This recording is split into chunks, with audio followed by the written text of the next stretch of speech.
Boa noite. Oh, que disposição, hein? Já está no ar a TV Cresce? Já?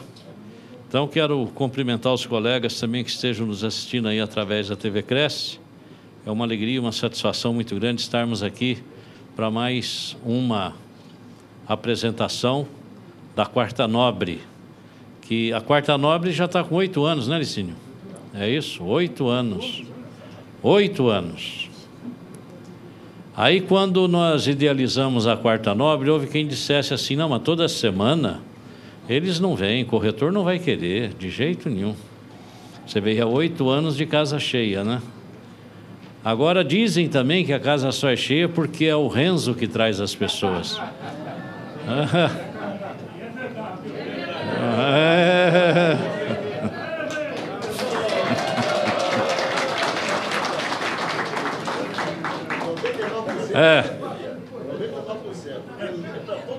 Liga, agora amanhã ele vai querer aumento. Eu estou aqui dando uma apertadinha e vocês fazem isso, tá vendo? Mas que turma, hein? Aumentou a conta do telefone, ou cresce. Aumentou a conta do telefone. Agora a gente está pagando ele. Tá vendo? Aí. E aí eu que está fazendo a conta. Já, pelo menos tem um aqui com consciência. Mas eu quero dizer para vocês que nós estamos de vento em popa lá com a licitação da empresa de arquitetura, tá para encerrar aquele processo. Espero que efetivamente ele termine agora na data prevista e a gente possa ter o projeto em mãos para iniciar a nossa reforma lá e aí mudar para o novo prédio para ter novos ares, nova vida, com uma possibilidade de expansão, né, das nossas atividades e do conforto também de todos que participam, né? Os auditórios lá, e eu falo no plural, lá vai ter mais de um auditório, provavelmente uns 3 ou 4 pequenos auditórios como esse e um grande, para vários eventos simultaneamente. Então, está muito bem. Da Quarta Nobre deve ser a maior, né? É sala. Da Quarta Nobre? Só se eu só aumento o tamanho do auditório se o Cresce comprar mais um telefone para o Renzo. Aí justifica, se não, né? Bem, colegas, eu vou fazer a apresentação do nosso palestrante e a quem eu quero já antecipadamente agradecer a presença, a dedicação. Para nós é sempre muito gratificante ter contato com pessoas que vêm de forma voluntária, sem criar ônus para o Conselho, trazer o seu conhecimento a fim de que os colegas possam enriquecer a sua cultura profissional, poder melhor atender a sociedade e também com uma chance de ter um trabalho mais fácil, mais ameno e poder faturar mais. Então, pessoas como o Dr. José Ferreira são pessoas que nós devemos sempre pedir a Deus que as mande cada vez mais, porque são pessoas que fazem a diferença, né? Na Bíblia está que os nossos talentos nos foram entregues para que eles sejam multiplicados, e a forma de multiplicar é essa, trazer o nosso conhecimento para que as pessoas possam dele fazer bom uso e melhorar suas vidas. Então, quero dizer ao Dr. José Ferreira que nós reconhecemos e agradecemos essa gentileza, e sempre que possível, também, evidentemente, que nós temos que encontrar uma forma de retribuir essa demonstração de amizade e carinho. Tá bom? Dr. José Ferreira de Lira, ele é advogado, palestrante, professor de graduação e pós-graduação, possui mais de 20 anos de docência superior nas cadeiras do Direito Civil, Direito Empresarial, Comercial, Direito Processual Civil, Direito Imobiliário, Arbitragem, dentre outras disciplinas. Nesta oportunidade, o Dr. José Ferreira de Lira vai nos falar sobre lesões a direitos, como, quando e a quem reclamá-las. No decorrer da apresentação, ele apresentará a definição de direito e suas espécies, o que são considerados atos lesivos e como reclamá-los, os prazos prescricionais e suas consequências jurídicas, além das devidas reparações. Então, com vocês, Dr. José Ferreira de Lira. Obrigado. Agradeço. Sucesso. Agradeço. Boa noite. Agradeço ao CRES, na pessoa do presidente Viana, pelo terceiro convite que me é feito para aqui estar falando na Quarta Nobre. Numa primeira oportunidade, nós falamos sobre responsabilidade civil do corretor. Numa segunda, viemos falar sobre a arbitragem, a justiça privada. E hoje, o tema que a gente pretende abordar é lesão a direitos. Mas eu gostaria de, inicialmente, já deixar bastante claro a todos os presentes que eu não tenho competência de esgotar esse assunto. Primeiro, por falta de conhecimento, segundo, por falta de tempo. Para se ter uma ideia comparativa, né, nas academias de direito, estudamos durante 5 anos o que é direito e o que é lesão e como repará-las. E eu sei que tem vários advogados aqui, bacharéis, que, com toda a honestidade, responderiam: o que sabe, aprendeu muito pouco na academia e o resto é de vivência, de convivência, de trabalho ao longo dos anos. Então, eu não tenho a pretensão de, em 40, 50 minutos, 1 hora, conseguir falar de tudo que é direito, e de tudo que é lesão, e de tudo que é reparação de lesão, porque seria realmente um engodo se eu viesse aqui com essa proposta.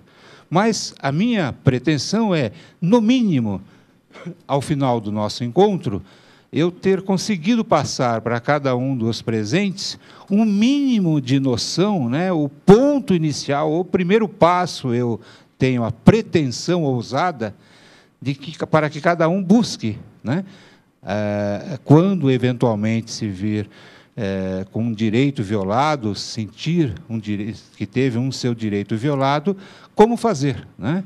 Então, essa é a minha maior das pretensões, tá ok?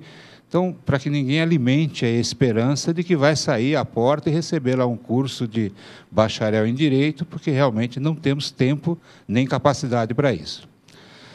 Bom, e o primeiro questionamento, né, para falar de lesão de direitos é saber o que é direito. Né? Porque, a título exemplificativo, a Constituição em vigor de 88, quando ela foi promulgada, olha, está pronta a nova Carta de Direitos, né? a Carta Cidadã. Ouvimos, né, de técnicos especializados em direito constitucional, ouvimos de leigos, nossa, só tem direito, não tem uma única obrigação. Realmente, isso foi repetido e ainda o é, né? Só que, na verdade, a gente vai acabar mostrando que essa afirmação ela é errônea, né? Efetivamente, ela tem direitos, mas direito para um consequentemente, será obrigação para outro. É uma via de mão dupla, não tem só via única. Então, se vocês quiserem olhar a Constituição e falar, eu só tenho direito, basta fazer um simples exercício. Quem é que vai cumprir, quem é que vai garantir, quem é que vai responder por esse seu direito? Então, alguém terá obrigação. Pode ser até que a gente não consiga identificá-lo. Então, o primeiro questionamento que a gente faz é o que é direito? O que vem a ser direito, então? Alguém já parou para fazer essa análise? O que é direito, hein? Se nós buscarmos um dicionário aí, uma definição de dicionário, nós vamos ver que os dicionaristas, na sua unanimidade, dizem que a palavra direito é um vocábulo plurívoco, possui várias acepções, então você tem que entender, quando ele aparece, em que contexto ele é colocado, porque, ora, ele é um adjetivo, então ele qualifica, ele melhora um substantivo, ora, ele é um substantivo, né? E outra hora ele é um advérbio, né? Basta, então, os exemplos que a gente traz aí, né?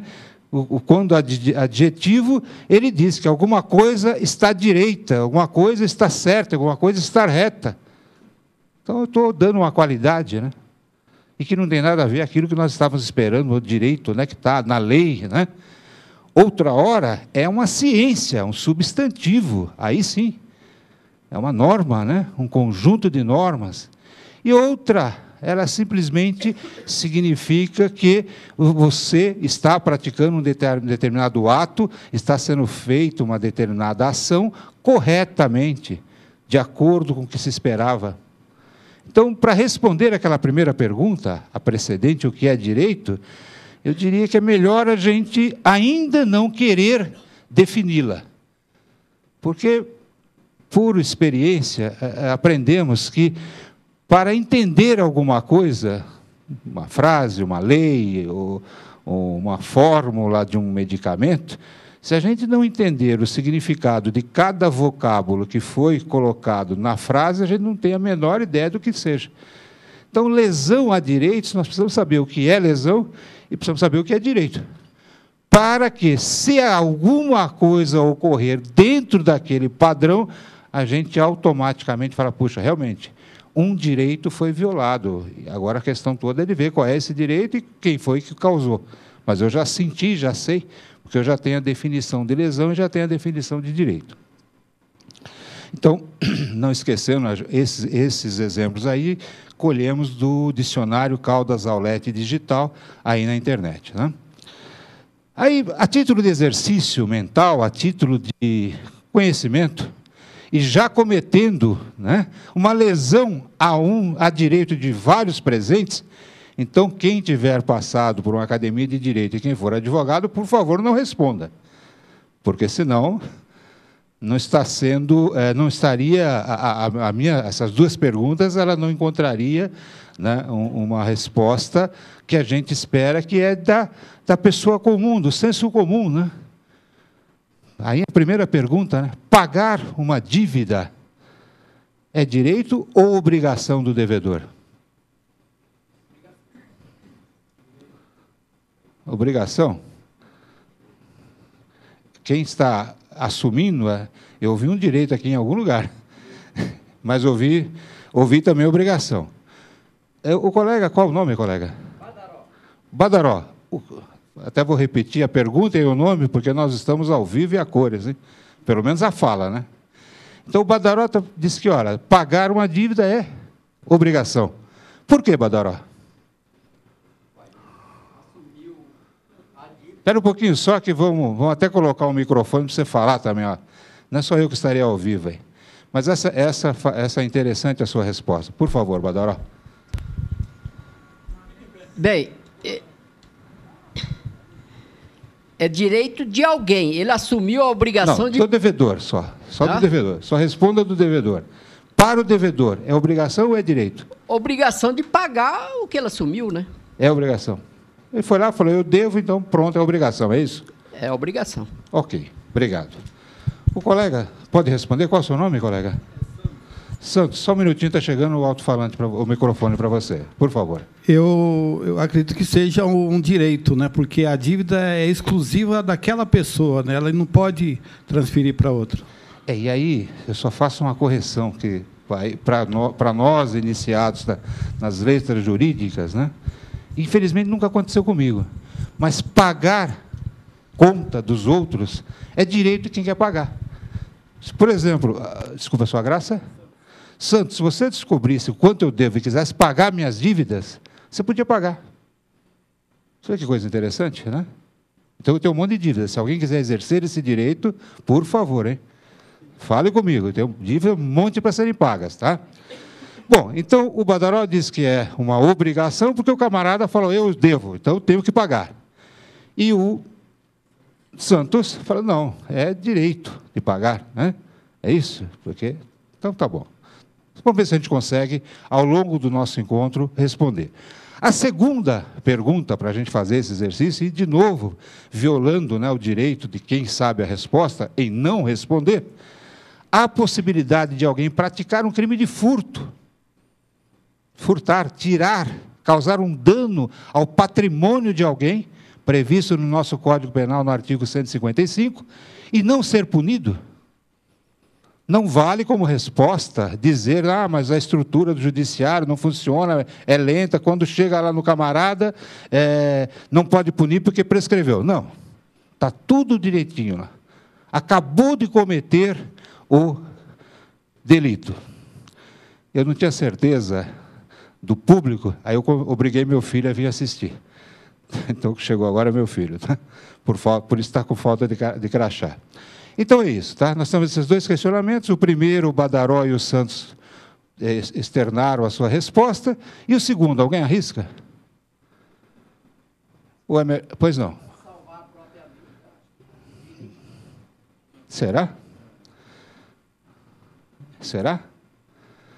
Um direito. Mas a gente sabe o que é direito mesmo?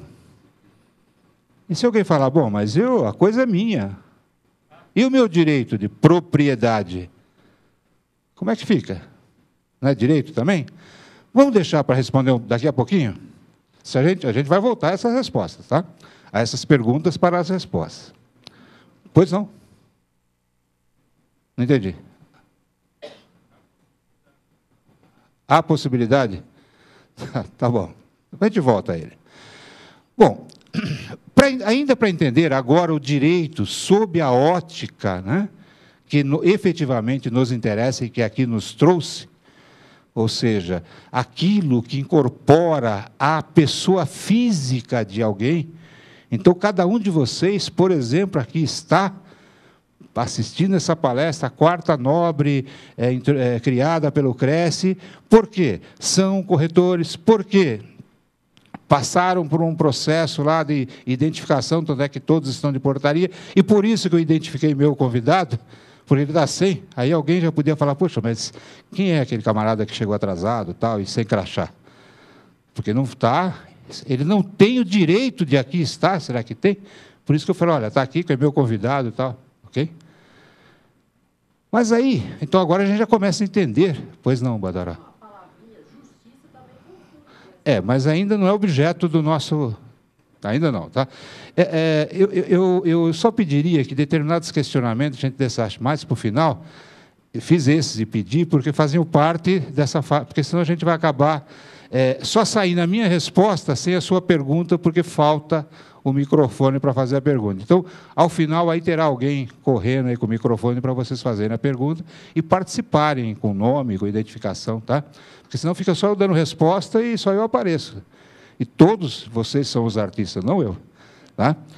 Então, o Código de 1917, o Código Civil, hoje revogado pelo Código Civil de 2002, ele dizia claramente o seguinte, para que ninguém tivesse dúvida do que efetivamente correspondia à definição de direito de alguém. Dizia o Código de 17, no seu artigo hoje totalmente revogado, né? Vamos ver, acho que é artigo 74 ou 75, daqui a pouquinho a gente vê, que se alguma coisa era direito de alguém, deveria existir uma lei ou uma ação que assegurasse esse direito. Em outras palavras, né?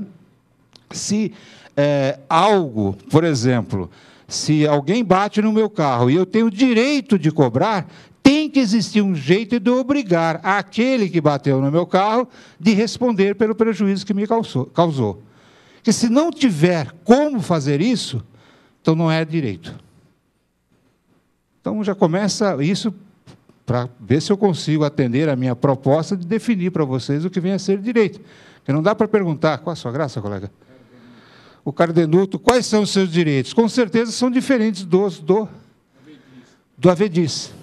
Tá? Cada um tem um grupo, um conjunto de normas que traz direitos para a determinada pessoa. Dentre eles, até nós vamos ver os personalíssimos, que só são dele, de uma única pessoa. Ninguém mais tem aquele conjunto de direitos. Tá? Então, para ser direito, alguém tem que ser obrigado a respeitar aquele seu direito. Como, por exemplo, o direito de propriedade. O direito de propriedade, se nós formos ler o Código Civil, lá no artigo 1225 e 1230, até o 1238, salvo o melhor juízo, ele diz o seguinte, né?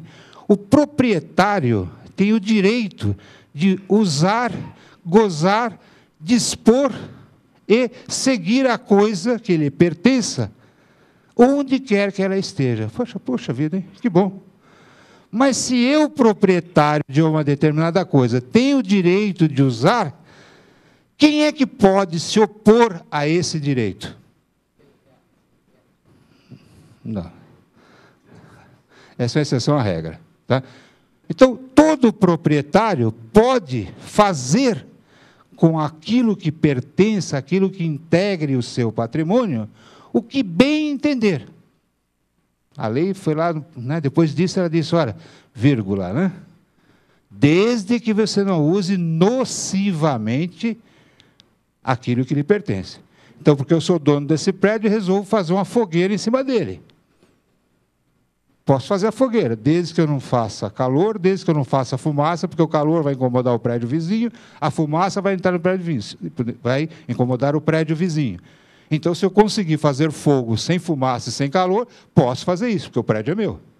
Do contrário, eu não posso fazê-lo, porque estarei usando nocivamente a minha propriedade, e usando nocivamente o meu direito, que é o direito de usar a propriedade como bem entender.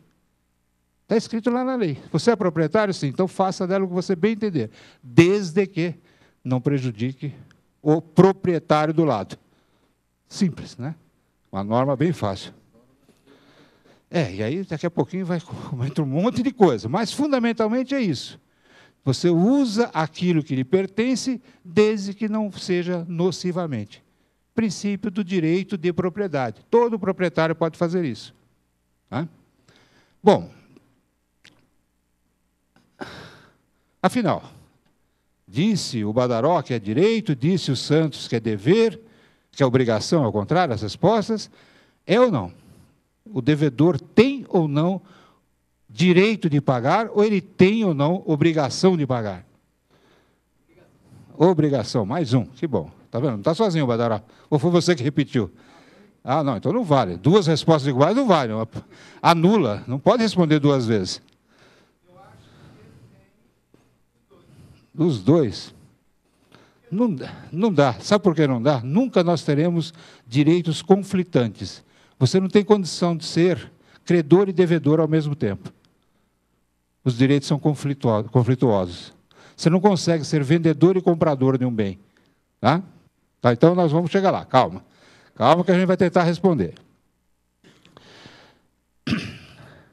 Então, ainda a pergunta continua, só para a gente, né? A impressão que a gente vai esquecer a pergunta, mas vamos lá. Se um determinado direito, né, de alguém, para ser efetivamente um direito, há de existir uma forma de impor a outrem a obrigação de respeitar aquele direito, Então, olhando para a pergunta, pagar é direito ou obrigação, para onde ela nos remete? Obrigação, agora, disse o Santos lá, baixinho, mas eu vi. Um dos meus defeitos é boa audição, né? Mas vamos lá.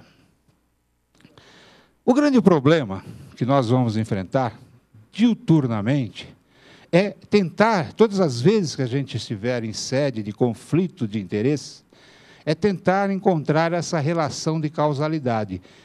Aqui no exemplo, entre o devedor e o credor, há uma relação. Mas, quando um direito seu for violado, para que a gente possa eventualmente reclamar, a gente tem que fazer essa prova, né? Eu não posso simplesmente dizer que meu direito X foi violado e quem vai pagar a conta é o Cardenuto, é isso? Posso? Que o Cardenuto vai responder a essa minha pergunta? Eu nem te conheço. Como é que eu posso ter causado um prejuízo para você? Certo? É isso, né?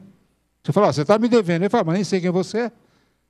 Então, o nosso grande problema começa exatamente em conseguir responder essa situação. Qual é o nexo, qual é a ligação que existe entre credor e devedor? Para poder responder a pergunta lá, se ele deve, se é direito ou não. Então, a resposta correta é esta. Pagar uma dívida é direito do devedor e não obrigação. Pronto.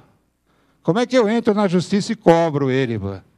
Se é direito, e direito a gente tem, né, todo indivíduo que tem direito de alguma coisa, ele tem, no mínimo, duas situações que ele pode, per si, por ele próprio, fazer com relação àquele direito. Uma delas é não fazer nada. Ficar olhando para o direito dele. Orando a morte, né? Porque o direito é um ser vivo. Ele nasce, né? Existe e morre. Nós vamos ver daqui a pouquinho como. Mas, e aí? Quem não... Calma, calma, calma, calma. Vejam bem. Devo para o Cardenuti.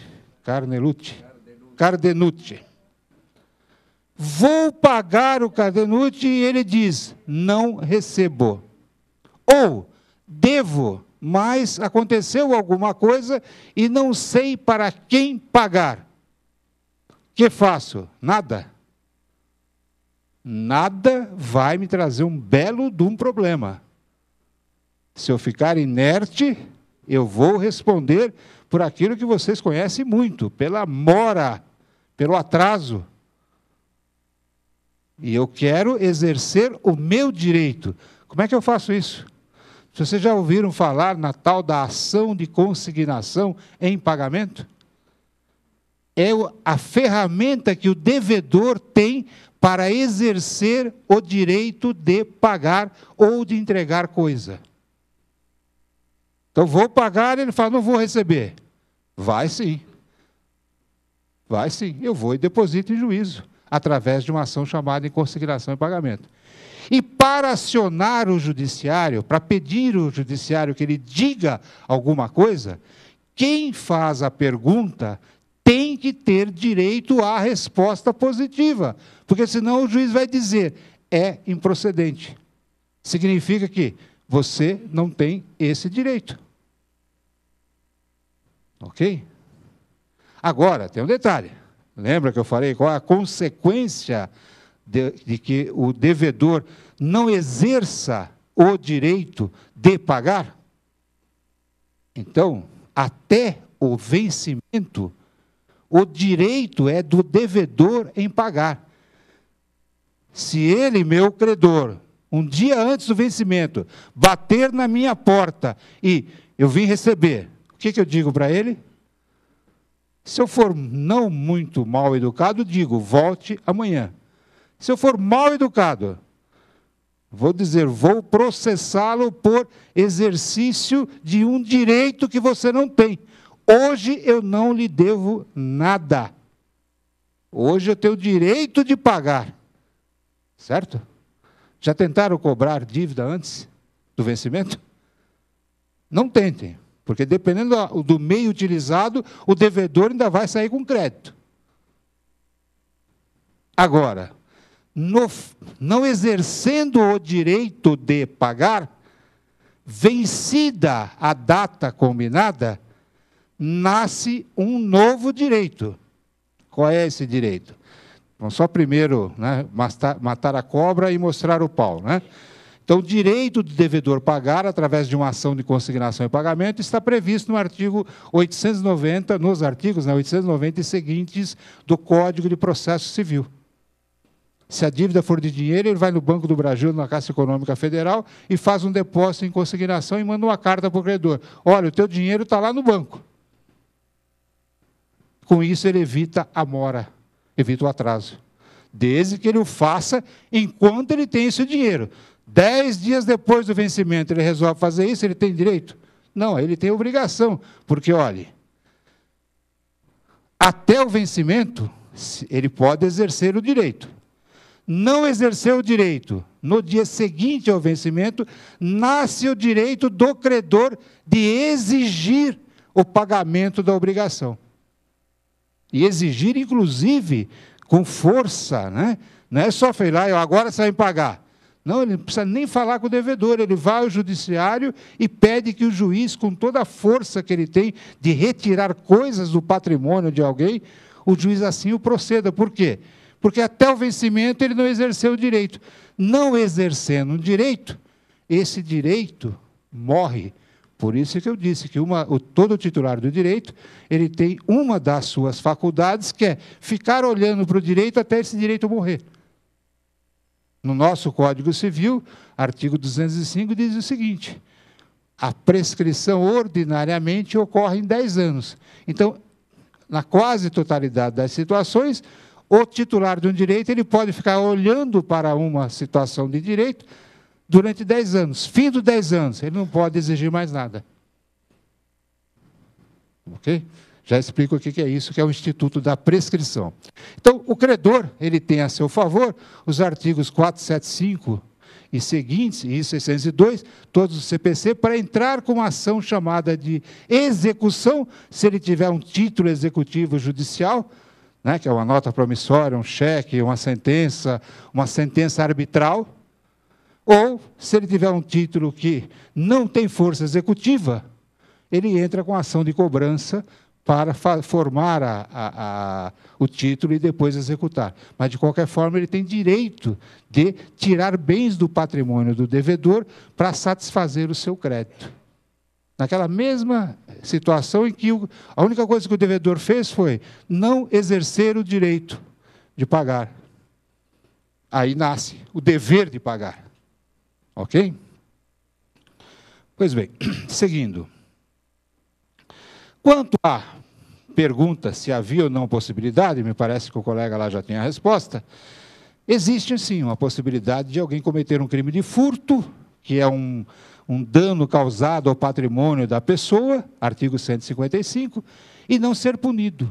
É quando ele furta alguma coisa, na verdade, um prato de comida, que é patrimônio, que ele não poderia furtar, ele comete um ilícito previsto lá, que é violar o patrimônio de alguém, né? Subtrair coisa alheia, né?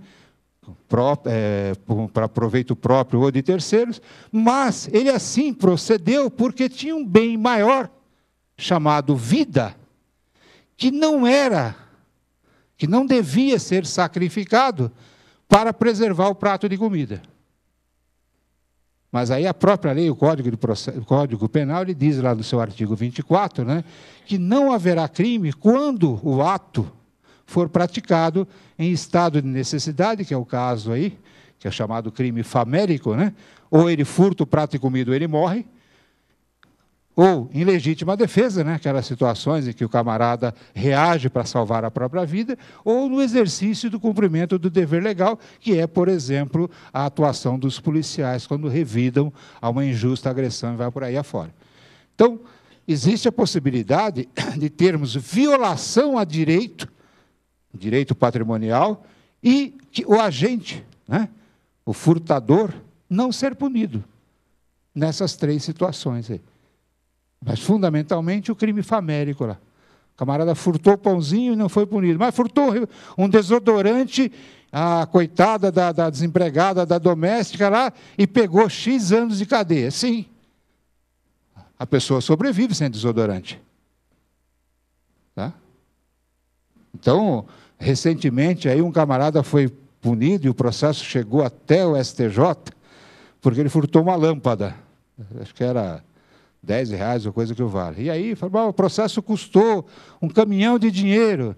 Mas não é o quanto foi furtado. Se não fosse por esse valor da coisa, a defesa dele o tempo todo tentou classificar aquilo como famélico. E, num determinado momento, um dos julgadores disse, bom, ele poderia ter acendido uma vela, ele poderia ter ficado no escuro. Ele não precisava furtar a lâmpada. Agora, o prato de comida, você não tem alternativa. Não entendi. Ou ficar no escuro, né? Então, só algumas definições. Falamos de estado de necessidade. Então, esse estado de necessidade é a prática do ato, que, muito embora ilícito, ele tem por objetivo salvar de perigo atual ou iminente, né? Que não foi provocado por vontade própria, tá? Isso também, né?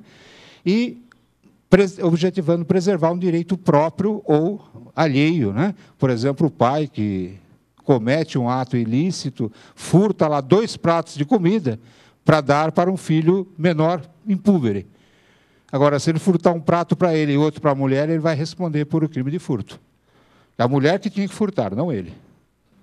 Agora, para a criança, que ela não tem, ela não sabe o que faz, aí ele podia furtar 2. Um para mim e para a minha companheira. Então, você roubou, furtou realmente, não roubou. Furtou realmente, você vai responder por isso. Ele que vai, furto dele, e ela que vá. Porque a atitude é pessoal, o ato é punido pelo ato pessoal praticado. Né? Então, ele tem o direito de preservar a vida dele e a vida daqueles que dependem da ação dele. Agora, se ele se entrega aí à vagabundagem, etc., isso acaba, né, afastando essa impossibilidade de punição. Só a título de exemplificação. Né? O estrito cumprimento do dever legal é o caso típico do policial que reage à troca de tiro, etc. Ele tira a vida do bandido e não é punido, recebe um elogio, uma premiação até, né? Porque ele não provocou aquilo, o bandido que foi atirar contra ele, ele tinha que defender a ele e também a sociedade.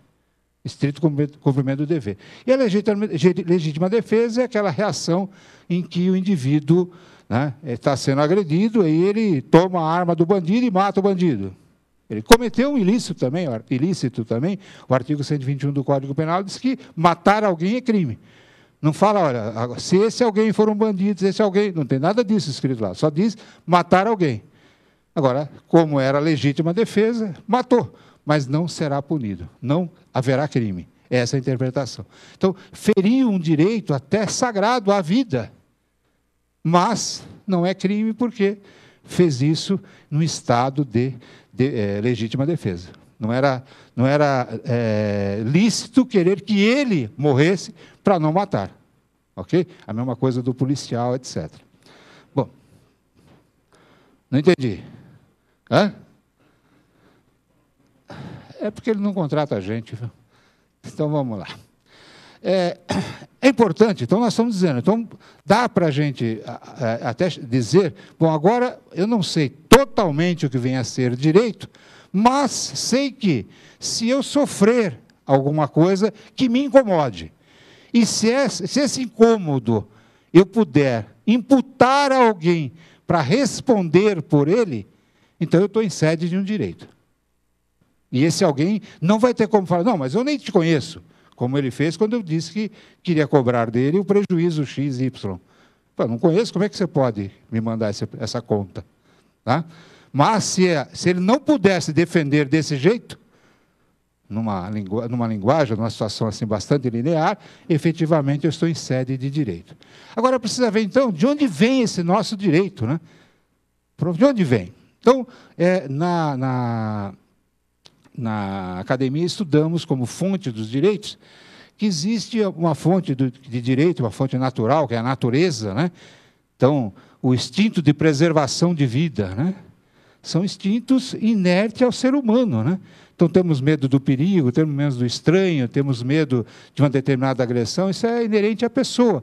Porque tem lá, né? A natureza nos disse, olha, preserve a vida, porque se você não tomar cuidado, se você pular pela janela, você morre. Então, se falar, pessoal, quem quer pular pela janela? Provavelmente ninguém vai aceitar uma proposta dessa. Por quê? Não, porque se eu pular, eu vou morrer. Então, não está escrito em lei nenhuma que, olha, não pule, porque se pular, você morre. Mas ninguém pula. Por que será, né? É um instinto natural. Então, o direito natural só aquilo que, nós vamos ver daqui a pouco uma definição mais técnica, né? Mas fundamentalmente aquilo que é inerente à pessoa humana. O bicho já não tem isso. Totó, pula. Pronto, o Totó já está lá embaixo. Não vai nem terminar a frase. Porque ele não tem esse instinto de preservação da vida que a natureza impõe. Mas, se o Totó chegar perto lá no pitbull, o pitbull vai matar o Totó. Pronto. Não é isso? Isso se o Totó não conseguir correr, né?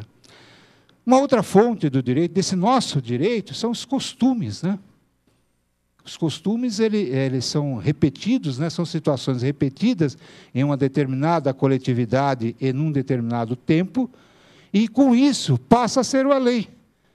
E se nós perguntarmos, mas onde é que está escrito isso? Pode vasculhar que você não vai encontrar a resposta, né? Pô, se é lei, tem que estar escrito. Como é que eu não encontro nada escrito?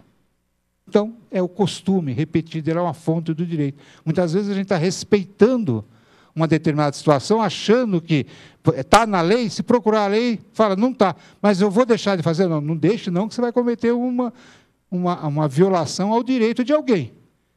Nós já vamos até dar alguns exemplos bem claros.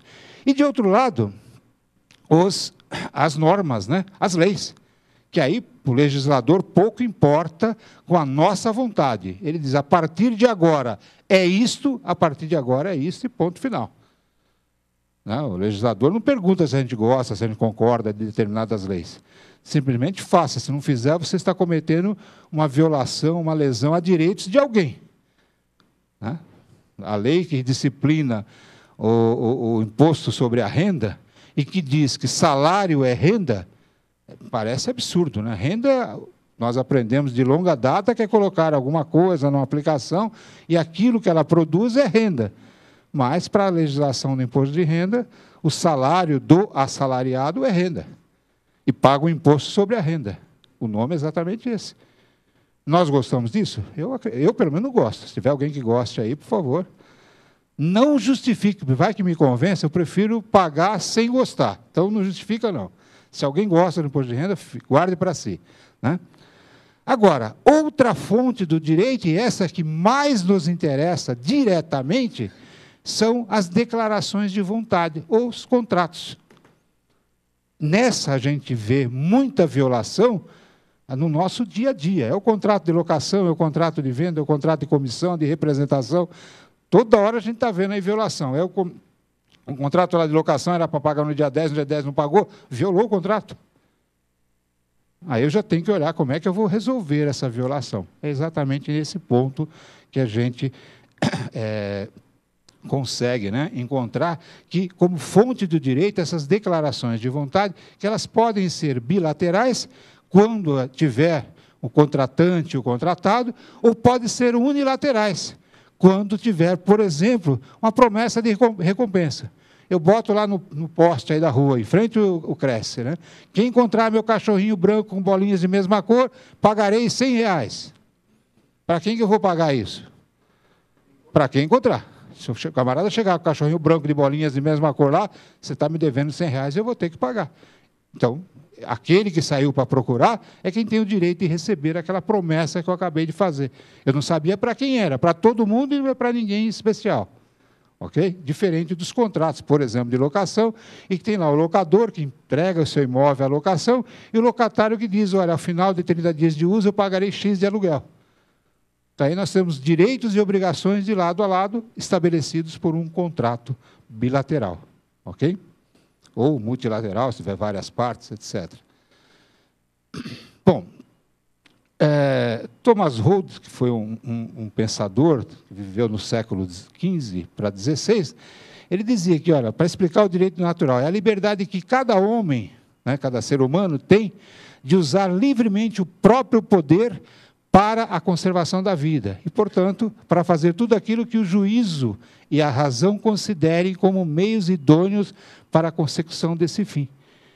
Então, por exemplo, se nós sairmos daqui e formos abater um animal da nossa fauna, nós cometemos um crime ambiental. O índio faz isso toda hora e não comete crime ambiental. Por que será, né? Sim. Mas ele usa esse direito natural. Eu preciso comer carne, proteína, etc. Não tem nem médico para falar que ele precisa, mas ele quer comer carne.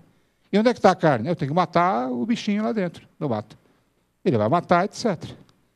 Agora, se nós falarmos, eu também quero comer carne, se não for carne bovina, suína ou de aves, qualquer diferente dessa, dependendo da origem, nós vamos responder pelo crime. Um crime ambiental sério, inafiançável.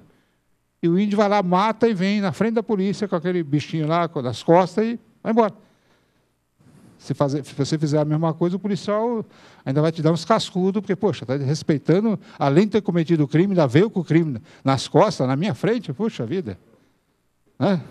Então, se alguém for convidado pelo crime, para o índio para caçar, não vá não, hein? O índio passa e você fica. Tá? O direito consuetudinário ou dos costumes, dois exemplos rasteiros, né? Cheque pós-datado, que não é pré-datado. Pré é antes. Todo cheque que nós fazemos é pós-datado, da data para frente, não da data para trás. O cheque 1º de janeiro, pela lei do cheque, ele já está morto, como cheque da praça. Então, nós temos cheque pós-datado. Na lei do cheque, que disciplina esse título de crédito chamado cheque, não existe cheque pós-datado. Tanto é que, se você pegar um cheque datado de 31 de dezembro de 2012 e for no banco hoje e tiver saldo, o banco paga. Se não tiver, ele carimba, sem fundos. Poxa, mas era para 31 de 12.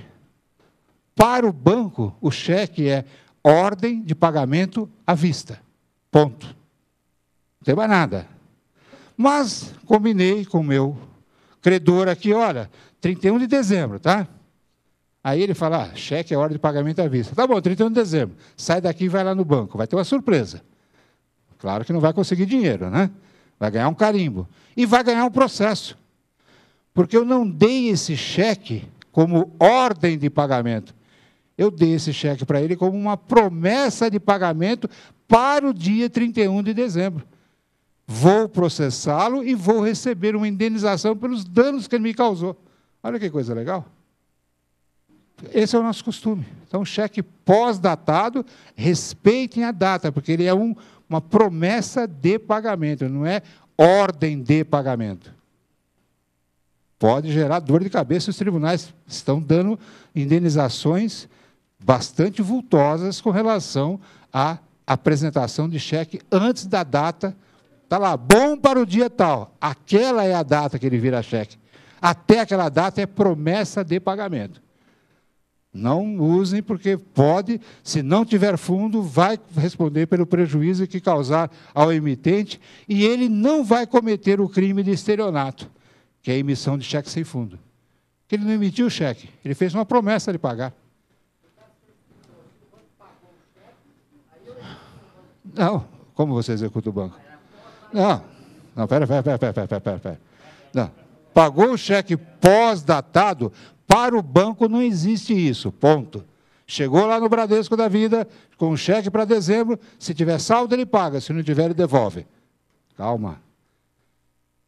Agora, imagine o seguinte, eu tenho saldo, só quero o saldo para pagar uma conta com ele.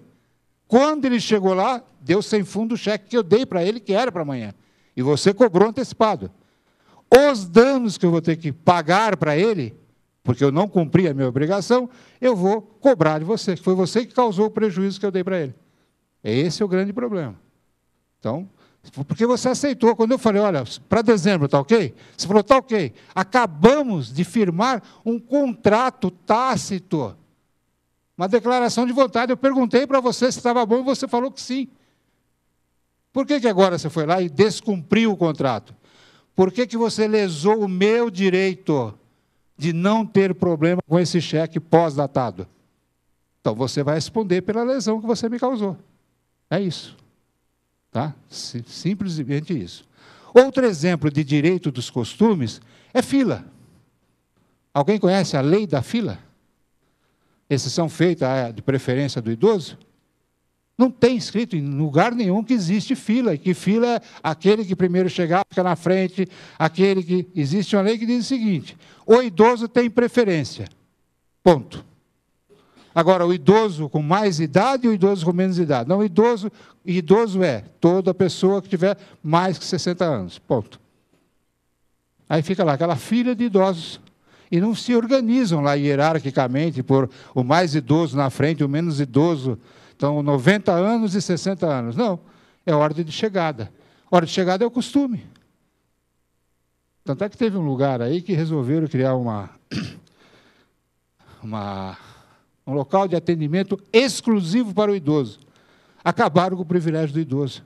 Porque só tinha idoso lá.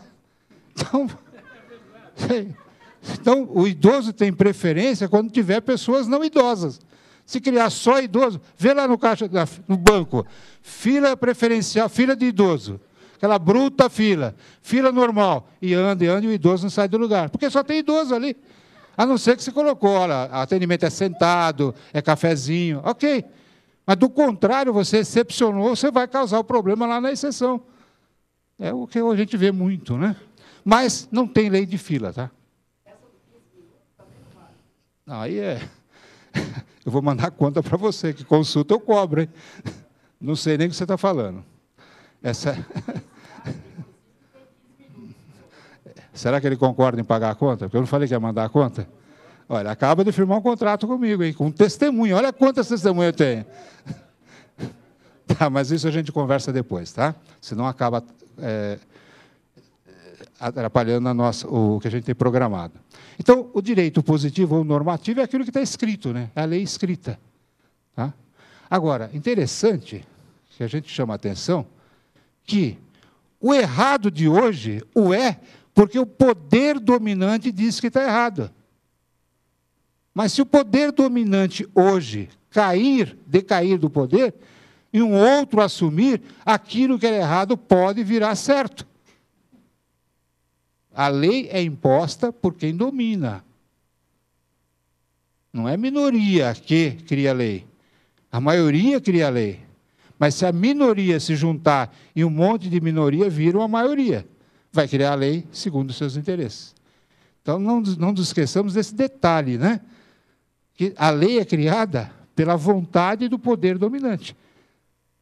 Lá no Congresso, vai aprovar a lei, como é que se aprova? Não é por maioria?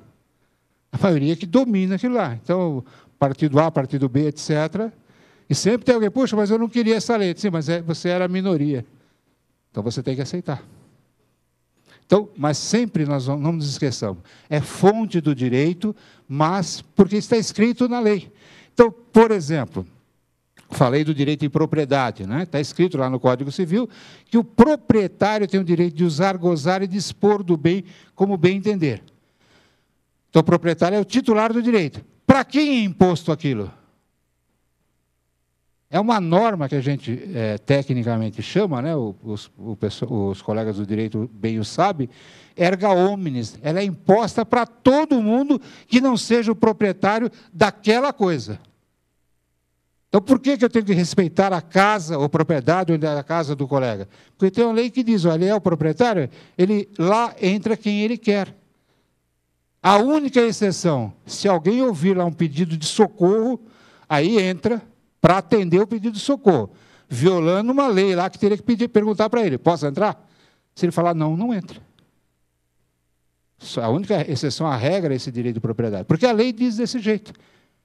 Aí, como é que eu sei quem é o proprietário? Se for um bem imóvel, vai lá no registro de imóvel e pergunta, de quem é esse prédio? Está lá, prédio é do Zezinho da Silva. Pronto, só o Zezinho da Silva pode usar, gozar, dispor, né? Só não pode usar isso aqui para causar prejuízo para alguém. Fora isso, esse é o único limite do exercício do direito, né?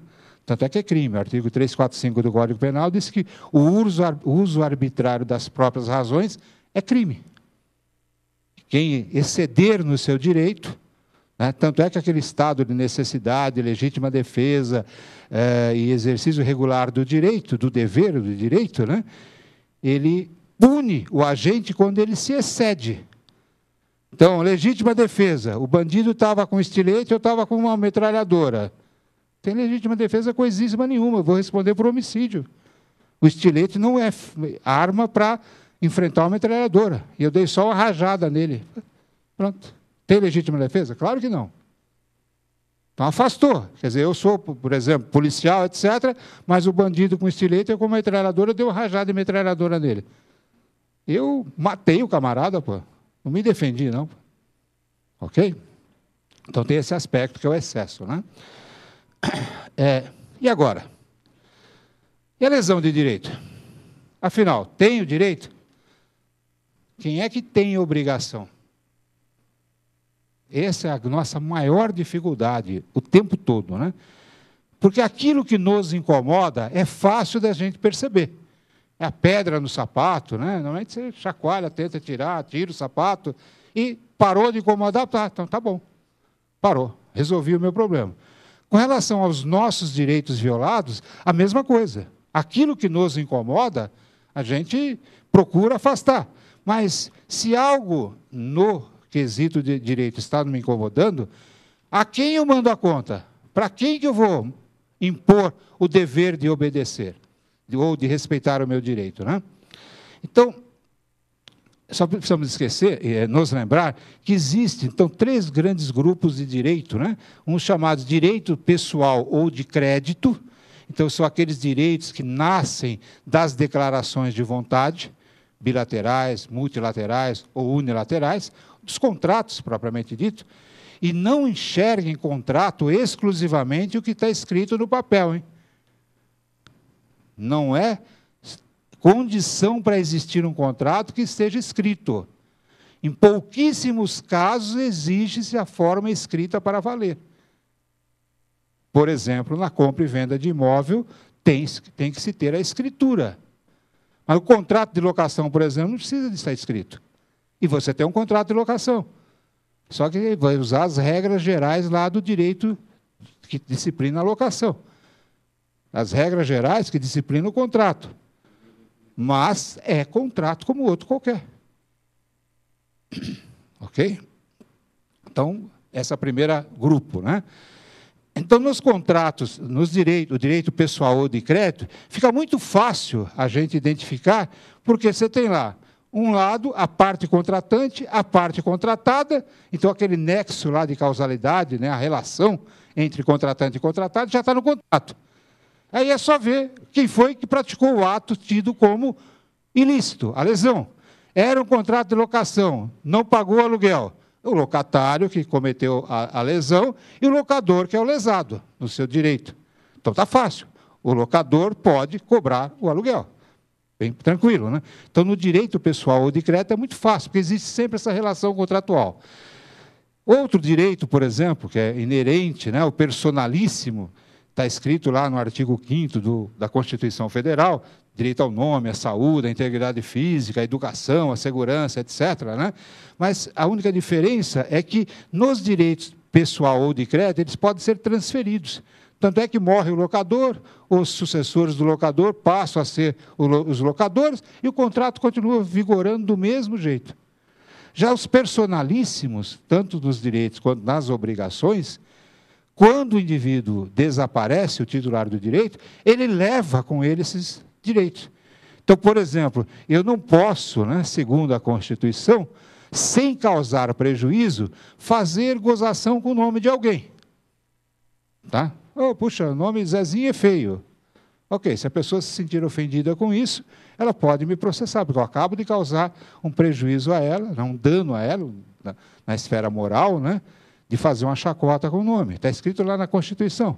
Tem direito ao nome, direito personalíssimo. E não adianta, por exemplo, meu filho, que ouviu a coisa, e falar, não, se você não processar, eu vou processar. Não foi meu filho que chama Zezinho e que se sentiu ofendido. Só eu posso fazer isso. Então, essa é a diferença dos personalíssimos, só para entender. Então, existem algumas situações, né, que só o próprio titular do direito é que pode buscar uma salvação, né? E o direito real, né, que é aquele direito inerente da pessoa humana com relação às coisas móveis ou imóveis, chamados de direito real, que é o direito de propriedade, a posse, né? Então, fundamentalmente, isso, só para não ter que criar muitas informações, né? Bom, e lesão, o que é? Diz o Michaelis, né, o dicionário Michaelis, que lesão é um ato ou efeito de lesar, que é um dano, que é um prejuízo, uma danificação, uma pancada, uma contusão, para o direito. É um prejuízo patrimonial na realização de um contrato a título oneroso, resultante da falta de equivalência entre a prestação realizada e a vantagem recebida. É uma violação de um direito, e por aí vai. Tá? Essa é a definição de lesão. Então, eu precisava saber o que era direito e precisava saber também o que é lesão, porque qualquer coisa é lesão.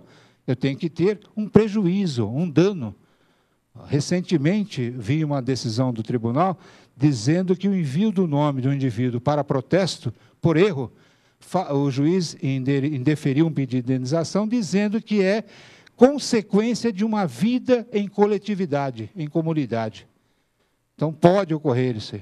É um tipo de... Já que você vive numa comunidade do tamanho de São Paulo, e não é o juiz nem a família dele, você tem que suportar um erro do banco de mandar seu nome para protesto, etc. Mas que foi um erro, não merece indenização. Viu essa decisão aqui de São Paulo, recente. Bom, como reclamar? Aí eu já começo a responder aquelas 3 perguntas propostas, né?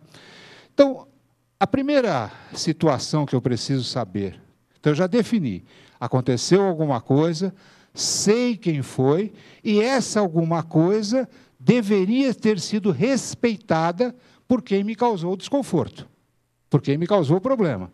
Então, a questão agora é ver o seguinte: se eu posso fazer essa reclamação verbalmente ou se eu tenho que fazê-la de forma escrita. Se eu posso fazer essa reclamação pessoalmente ou se eu só posso fazê-la através do concurso de um profissional do direito ou advogado. Porque, para poder estar em juízo, tem que ser, além de bacharel, advogado, então é uma exigência da lei. Então, fundamentalmente, o que eu preciso saber é o seguinte, né, que, dependendo do meio que eu for utilizar para resolver o problema, ou eu posso reclamar verbalmente, por exemplo, o empregado ele pode fazer uma reclamação verbal, ele vai lá na Marquês de São Vicente, 235, e tem um setor lá em que, olha, eu trabalhei para o Zé da Silva 10 anos e nunca me pagou nada, pronto. Reduziu, a reclamação dele é essa, alguém vai pegar o endereço do Zé da Silva, lá do tribunal, e vai mandar uma cartinha para o Zé da Silva dizendo, prove que você pagou durante 10 anos o salário dele, etc. Não precisou de advogado, não precisou de nada, eu fui sozinho lá fazer a reclamação. Existem outros locais em que pode fazer essas reclamações, a gente vai apresentar verbalmente, né? Em outros, há que se preencher um formulário padrão. O juizado especial civil, fundamentalmente, é desse jeito que funciona. Vai lá, pega o formulário padrão, registra, escreve o que você quer, aí faz cópia, etc., e manda para a parte contrária. Né? Outra situação, não, eu quero uma decisão, alguém vai ter que dizer que esse camarada causou problema. Aí você precisa de um concurso de um advogado, tem que entrar com um processo judicial. Tá? Bom, quando reclamar? Esse é o outro grande problema. Eu disse inicialmente, para quem não é iniciado nas letras jurídicas, né, que o direito ele nasce, ele já nasce grande. O direito não é como a gente que nasce pequenininho e vai crescendo, tal, depois... Não, o direito já nasce do tamanho que ele tem que ter. Mas ele tem uma existência pré-determinada, chamada de vida do direito, ou espaço em que o titular do direito pode exercer a segunda faculdade.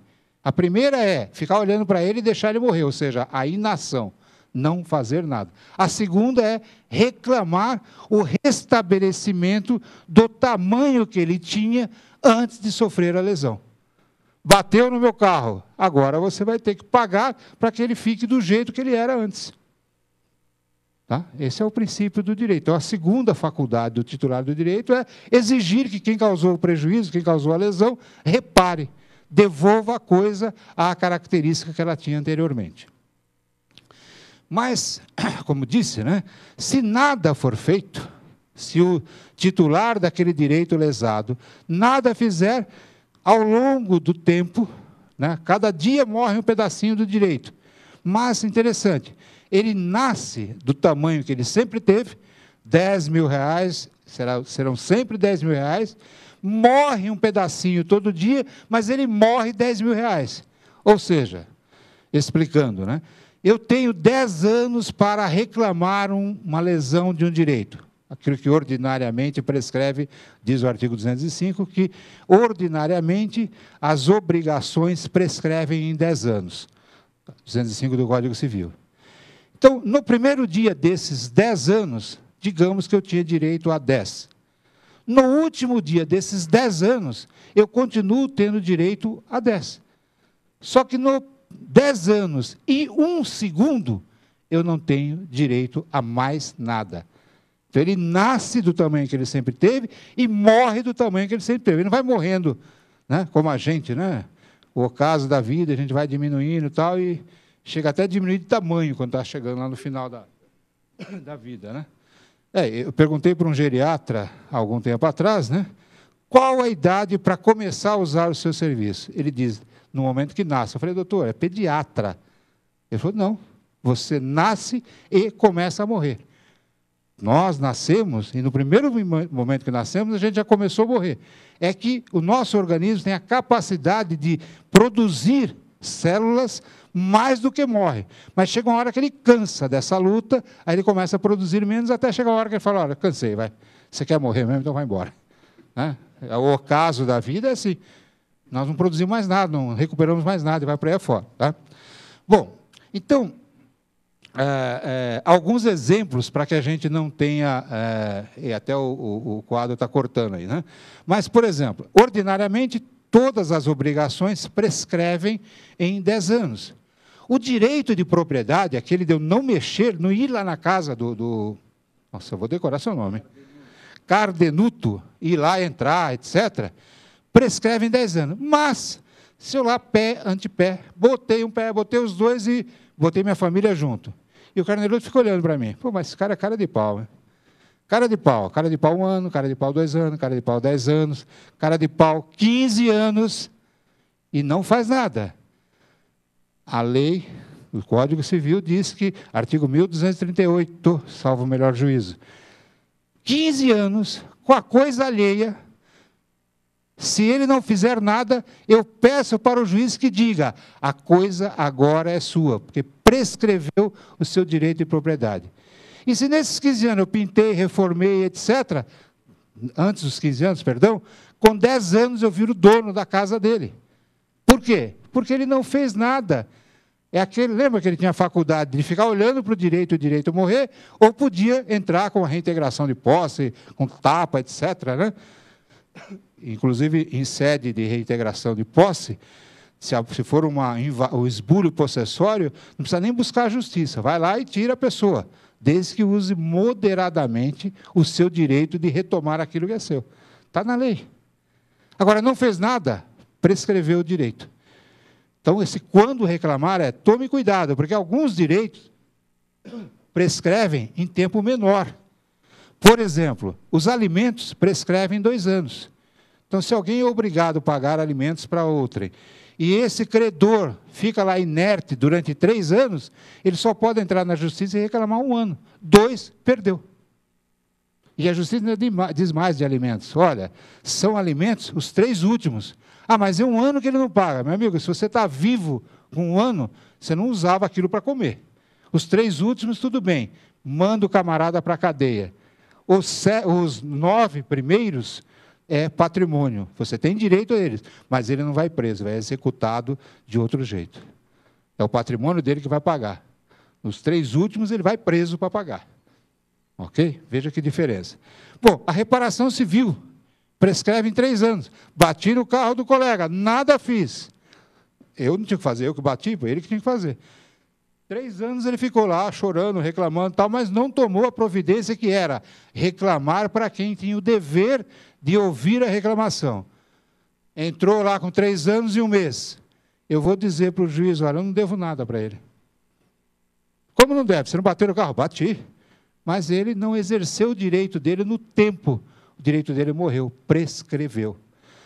E nós, profissionais liberais, né, temos 5 anos para cobrar os nossos honorários, inclusive vocês, né, a partir do momento que terminou a prestação do serviço. Deu lá 6 anos, deixa eu cobrar essa comissão agora. Perdeu. Claro que ninguém vai esperar 6 anos, mas digamos que alguém não precise, né, vai esperar 6 anos para cobrar. Né? O corretor, por exemplo, né? O corretor não precisa, espera 6 anos. Então, morre com 5 anos. Então, quem tiver alguma curiosidade, é só dar uma olhada no Código Civil, artigo 206, que tem lá as situações que prescreve com 1 ano, com 2 anos, com 3 anos, com 4 anos e com 5 anos. E além da prescrição do 205, que é geral, que é com 8 anos. Tá?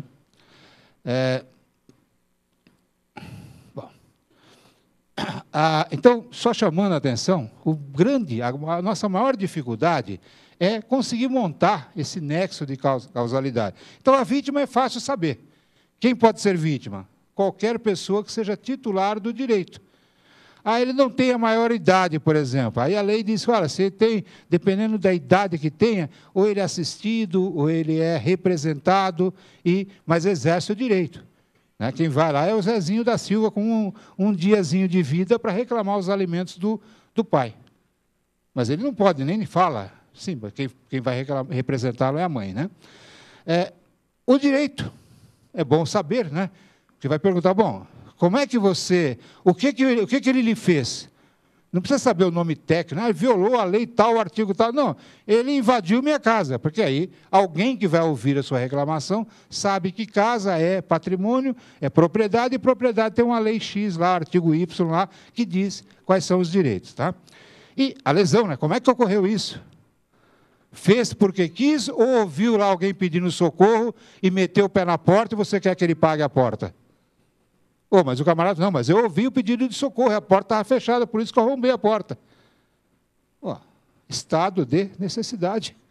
Ele não vai responder por isso, nem criminalmente, nem no direito comum, com o seu patrimônio para reparar o prejuízo. E a outra situação, que é óbvia, né, é a identificação de quem fez. Né? Se não souber quem fez, para quem que vai mandar a conta? Não tem jeito. Chegou lá, deixou o carro na rua, chegou, ele está arriscado. Legal, você teve o seu patrimônio, o carro, danificado. Quem fez? Foi alguém. Agora, quem é esse alguém? Não sei, então não dá para mandar a conta é sua só. Tá? Então, o difícil realmente nessas situações é montar esse quadrinho. Tá? Então, é só uma síntese, né? É interessante, fechando esse quadro todo, já estamos terminando, não se preocupe. Tá, em regra, a lesão era um dano ou um prejuízo, né, que que o lesado, a vítima, né, que alguém causou à vítima, e essa vítima tinha o direito de exigir que alguém fizesse alguma coisa, que alguém deixasse de fazer alguma coisa, por exemplo, lá de não invadir a propriedade, né? E ainda, essa alguma coisa sempre será um direito de crédito, ou pessoal, ou um direito real, ou ainda até um direito personalíssimo. Né? Por exemplo, alguém falando mal, né, do defunto que está lá no velório. Tem uma previsão até criminal, que é aquela violação, ou um distrato lá, o serviço funerário resolveu aprontar com a preparação lá do corpo. Tem lá um vilipêndio de cadáveres que é crime. E é muito amplo isso, por exemplo. E não é a vítima, obviamente, não é o cadáver, a vítima é a família do morto, porque o cadáver já não está sentindo mais nada. Né? Ok? Bom, formas de solução. É isso que é importante também, né? Quer dizer, se eu já sei o que é o direito, já sei o que é a lesão, já sei quando reclamar, quer dizer, não fico dormindo não, porque de repente eu morro com o direito de reclamar, só que aí não tenho mais direito a nada. Então, como resolver isso? Né? Então, O primeiro direito que a gente não pode esquecer, que quem teve seu direito violado, ele tem o direito do restabelecimento da coisa, daquela relação, ao que era. Então, ninguém vai ficar rico com uma ação judicial, ninguém vai mudar de status com uma relação. Então, por exemplo, um dano moral de R$1 milhão. Aí o juiz pergunta, o que a senhora fazia? Eu era faxineira. A senhora sabe o que é R$1 milhão? Não faz parte do padrão. Então, jamais aquilo há pertinência. Então, ela pode ter sido vítima, etc., mas não vai receber uma indenização de R$1 milhão, mesmo que tenha sido o presidente dos Estados Unidos o causador. Então, ele pode pagar R$1 milhão. Mas a pessoa que está pedindo não tem aquele padrão. Então, seria mais ou menos o seguinte, eu pedi uma indenização pelos danos do meu carro e eu não tenho carro. Então, não tem jeito. Então, porque o meu direito é só isso, o restabelecimento da coisa ao tamanho, à condição que ela tinha antes da lesão. Se é uma porta que eu quebrei, eu vou indenizar a porta e eventual dano na esfera moral da pessoa. Mas não se era uma porta de madeira, não vai me cobrar uma porta de ouro. Impossível fazer isso. Haveria um excesso. Aí está querendo, na verdade, quem faz isso está cometendo um outro ilícito, que é o chamado enriquecimento sem causa. A porta custa 100, você está querendo R$1 milhão por ela. Não tem chance. Bom, então, solução do problema. Primeira coisa, se você tem um problema, sofreu um prejuízo, quer resolvê-lo? Não faça nada. Poxa, mas como não faça nada? Sim. Você exerce o seu direito de não cobrar a solução. Então, a inação ou a inércia é a solução de problema. Alguém lhe causou um problema, alguém lhe passou um cheque sem fundo e você não quer fazer nada, não cobre. Fica lá com o cheque, guarda na gaveta, sei lá. Pronto. Se você nada fizer, o que a lei faz? A lei diz o seguinte, que pela ausência de ação, o seu direito morrerá. E morrendo o seu direito, não quer dizer que o emitente do cheque sem fundo pagou o cheque. Ele continua não pagando o cheque. Mas aquela dívida que era legal, que poderia ser reclamada no judiciário, ela passa a ser moral. E dívida moral não dá para cobrar. Dívida moral, tá? É diferente de dever moral, tá? Porque a dívida moral faz por quê? É aquela relação, o dever do pai de alimentar o filho. É uma dívida moral. Mas ele só será punido quando aquele dever moral se transformar em legal. Uma pensão, chamada pensão de tanto. Aí sim, aí ele tem a obrigação. Tá? Ok? Bom, mas você não quer ficar inerte. Então, onde reclamar? Primeiro, soluções extrajudiciais, e nós até falamos aqui na quarta nobre anterior. A primeira delas, você não quer deixar de resolver o problema, mas não quer buscar o judiciário. Você busca uma das instituições que tratem de mediação e conciliação, como, por exemplo, as juntas de conciliação aqui do próprio Cresce, que é extrajudicial, mas resolve, ela chama, concilia, tenta fazer uma composição entre as partes que tiveram direitos lesados e entre aquele que causou a lesão.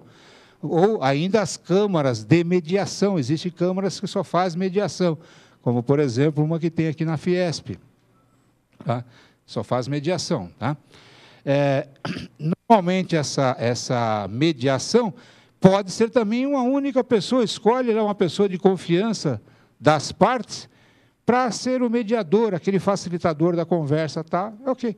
Se chegarem a uma composição, resolveu o problema, com a intervenção de um terceiro, mas não foi do judiciário. Mas eu quero resolver ainda extrajudicialmente, mas eu quero um documento que tenha poder de obrigar a parte contrária. Então, busque a arbitragem. A lei de arbitragem, que disciplina a arbitragem, só recapitulando, a 9.307 de 96, ela diz que o árbitro, ao decidir um litígio, ele emite um documento chamado sentença arbitral, e esse documento, segundo o artigo 475-N do Código do Processo Civil, ele é um título executivo judicial, ou seja, se aquele que, em uma sentença arbitral, deixou de cumpri-la, o credor pode executar como se fosse uma sentença dada por um juiz. já vai direto lá na execução, não vai, o juiz já vai mandar, já vai intimar, citar a parte devedora para cumprir aquilo que estiver previsto na sentença arbitral. Por exemplo, um despejo, por exemplo, o pagamento de uma dívida e vai por aí afora. Tá? Não é de graça isso, porque o mediador, o conciliador, o árbitro são profissionais que cobram para fazer esse serviço. Tá? Justiça de graça só no poder estatal. Bom, mas eu quero resolver o problema, mas quero buscar o poder estatal. Aqui em São Paulo, capital, existe a seguinte estrutura. Se você tiver um problema, um direito que for lesado, você pode procurar o serviço de conciliação pré-processual. Então, você vai para uma audiência de conciliação sem existir um processo. Tem um posto na Avenida Rebouças, 1206, primeiro andar, no Jardim Paulista, e um na Rua da Glória, 346, na Liberdade, ali no centro. Né? Então, o interessado deve comparecer com todos os documentos pertinentes à prova, ao caso, né? Se é um contrato não cumprido, etc., leva um comprovante de endereço, porque tem a área territorial para ser respeitada nesses dois endereços, e a parte contrária receberá uma carta convite para participar de uma audiência de tentativa de conciliação. Lembrando que carta convite, se não respondida, não tem efeito jurídico algum. Era um convite para comparecer. Você não compareceu porque você não aceitou o convite. Tá? Se você comparecer, você vai lá, escuta, etc. Se lhe interessar o acordo, fecha o acordo. Ocorrendo um acordo, um juiz de direito vai homologar aquele acordo, que vai transformá-lo num processo e sairá uma sentença que depois será eventualmente executada. Né? Isso tudo é feito gratuitamente e não precisa, agora, desculpe os colegas advogados, né? Vamos atirar nos nossos dedões, né? Não precisa de advogado para fazer isso, tá? Vai direto lá. Ainda aqui no Poder Judiciário do Estado de São Paulo e da capital de São Paulo, existem, né, são 13 fóruns regionais, 2 deles digitais, né, um da Freguesia do Ó e do Butantã, que está em fase de instalação, e esses fóruns não vai ter tramitação de papel, só processo digital, mas existem outros 11 fóruns convencionais que têm juízes civis, juízes criminais, para atender a população como sendo uma extensão do foro central da capital. Então, o camarada que mora lá em Itaquera não precisa vir aqui ao centro para encontrar um juiz. Existe o fórum regional lá da Itaquera, que atende todas as demandas do pessoal que mora para lá. Como tem aqui do Butantã, como tem aqui da Pinheiros, e vai por aí afora. São 13 aqui na capital. Nesses fóruns ainda existe um chamado JEC, né, os Juizados Especiais Cíveis, que dirimem causas com valor até 40 salários mínimos, sendo que até 20 salários mínimos não precisa de advogado aqui no Estado de São Paulo.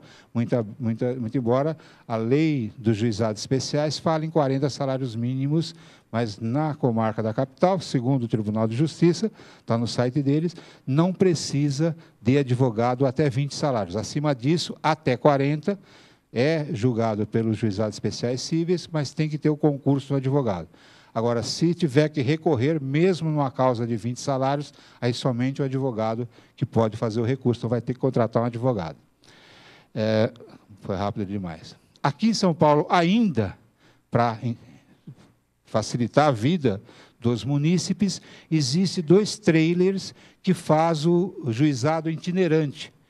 Então, eles têm lá uma escala durante o mês de visita a bairros, a determinados bairros, por óbvio, mais longe, né, dos fóruns regionais, e esses trailers, eles recebem o pedido formal da reclamação do munícipe, até 20 salários, sem advogado, até 40 salários, posto ser uma extensão dos juizados especiais cíveis, né? E só não pode participar desses juizado itinerante pessoas jurídicas e menores de idade. Mas também vai a justiça indo até onde até o munícipe eventualmente pode dela reclamar, né? Tem mais ainda. Então, despejo, etc., briga de vizinho, é tudo para lá.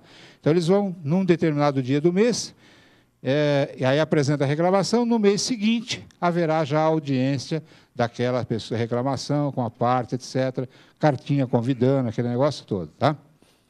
Convidando, aí já é intimação. Ainda aqui em São Paulo, capital, existe o chamado expressinho.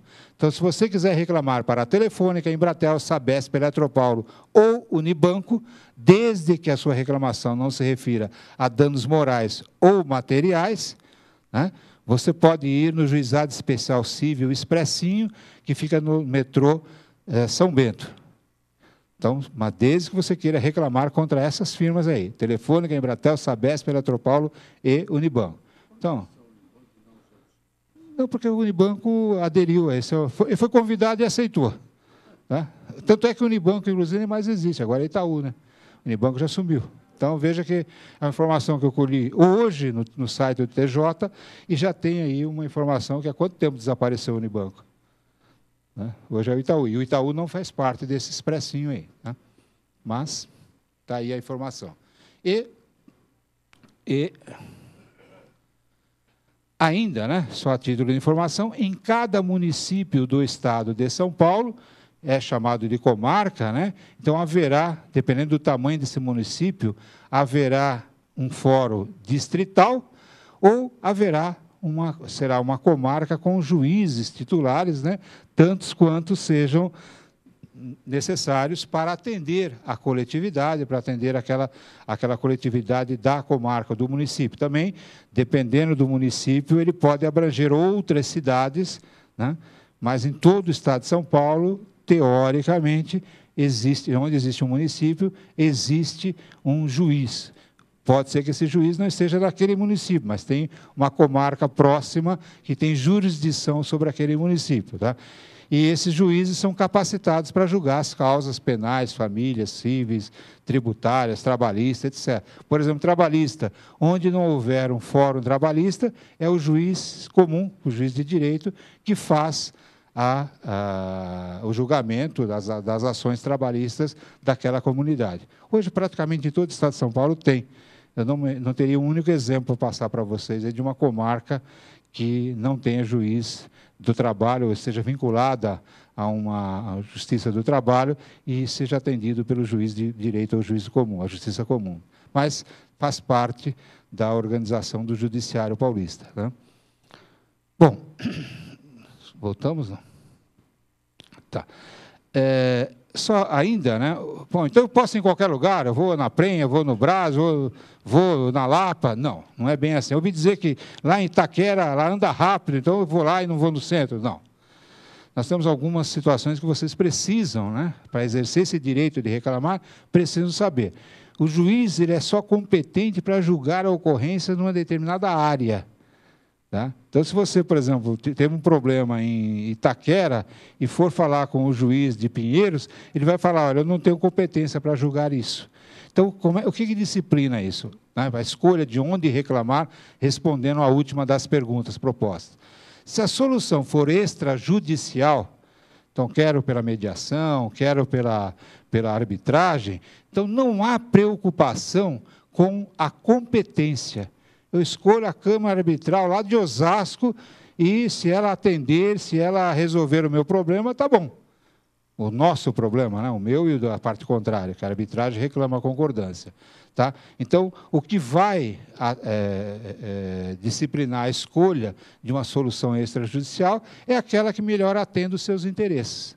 Já se a solução for judicial, uma regra que tem que ser observada, que é a regra geral, é que, normalmente, a reclamação, na quase totalidade das vezes, a reclamação é proposta no domicílio do réu. Então, qual é o juiz que eu tenho que procurar? Tem que saber qual é o endereço do réu e aí ver, para aquele endereço do réu, qual é o domicílio, que o princípio é de não criar problemas maiores para o réu. Então, se você está exercendo o seu direito, você bota mais isso na sua conta. Vai? Você está aqui, mas o réu é de São Caetano. Você vai ter que processá-lo lá em São Caetano e não aqui, porque é a regra geral. Existem algumas exceções que aí o advogado que cuidar do caso ele vai interpretar. Mas só para saber por que, poxa, eu moro aqui e o advogado entrou com a ação lá em Osasco. Sim, porque o réu morava lá. E lá que ele tinha que ser processado. Tá? Então, eu vou ter que ir lá? Sim. O réu não. Tá? O réu fica onde ele estiver. Bom, é isso? É isso mesmo. Agora, o que eu tinha para propor para vocês era exatamente essa informação. Então, procurei, como eu disse, né, não tinha intenção de dar uma aula de direito para vocês, porque não tinha nem competência nem tempo, mas falar o que eventualmente é o direito, o que eventualmente é uma lesão, e se a gente for vitimado por isso, como reclamar, a quem reclamar, não nos esquecendo que a relação não é eterna, ela morre. Tá? Então, essa era a minha pretensão. Agora, nós podemos fazer as perguntas que eu, eventualmente, respondo, né, se souber. Obrigado. Professor, antes de darmos continuidade às perguntas, vou chamar nosso conselheiro Alberto Tomita para fazer a entrega do certificado. Por favor, conselheiro. Em nome da diretoria do Conselho Regional dos Corretores de Imóveis, presidido por José Augusto Viana Neto, eu tenho a satisfação de entregar esse certificado ao palestrante José Ferreira de Silva, de Lira, em reconhecimento ao excelente trabalho desenvolvido em prol dos profissionais inscritos nesse conselho. É com satisfação que passo às mãos do palestrante esse certificado.